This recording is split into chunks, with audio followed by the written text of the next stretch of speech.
میں کسی بھی پولیٹیکل پارٹی کی ووٹر نہیں اور نہ ہی میں نے کوئی پولیٹیکل پارٹی کو تسلیم کیا ہے۔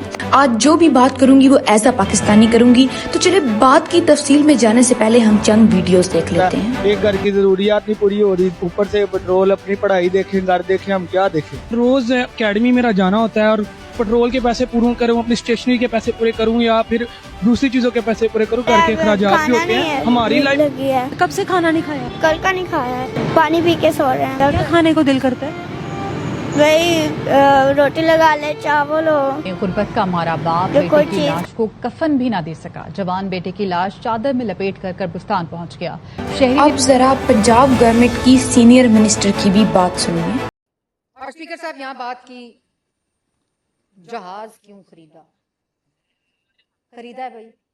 ان پولیٹیکل پارٹیز یا لوگوں کو ان عہدوں پر اس لیے بٹھایا جاتا ہے کہ ملک اور عوام کا تحفظ کر سکے یا ملک میں توازن کو برقرار رکھ سکیں۔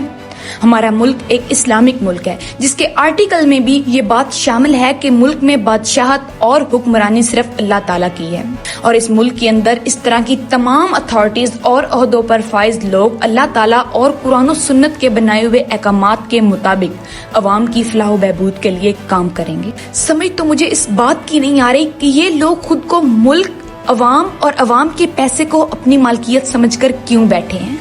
شاید ایسے لوگوں میں خوف خدا ختم ہو گیا ہے، یہ یہاں پر اس ملک اور اس ملک کی عوام سے چھٹکارا تو حاصل کر لیتے ہیں، لیکن شاید انہیں یہ سوچ نہیں آتی کہ ان کو خدا کی عدالت میں حساب دینا ہوگا۔ پاکستان کی کل آبادی 25 کروڑ 90 لاکھ ہے اور اس میں غربت کی شرح 44.7% یعنی راؤنڈ اباؤٹ 45% ہے۔ مطلب 10 کروڑ 50 لاکھ پاکستانی غربت کی لکیر سے نیچے زندگی گزار رہے ہیں۔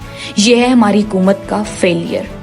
آج کل بہت سے ترقیاتی کام تو ہو رہے ہیں اور سکیمز بھی نکل رہی ہیں، سڑکیں، ستھرا پنجاب، میٹروز، لیکن یہ شرح غربت کی مزید آنے والے دنوں میں زیادہ ہوگی، کم نہ ہوگی، کیونکہ ان لوگوں کی بنیادی ضرورت کپڑا، روٹی، مکان اور گھر ہے، نہ کہ سڑکیں اور ستھرا پنجاب۔ سبزی، تیل، گھر کا راشن، ان کی قیمتوں میں تو کبھی توازن آیا ہی نہیں ہے کہ غریب عوام اپنے بچوں کو 2 وقت کی روٹی کھلا سکے یا اپنے بچوں کو بغیر کفن کے دفنانا نہ پڑے۔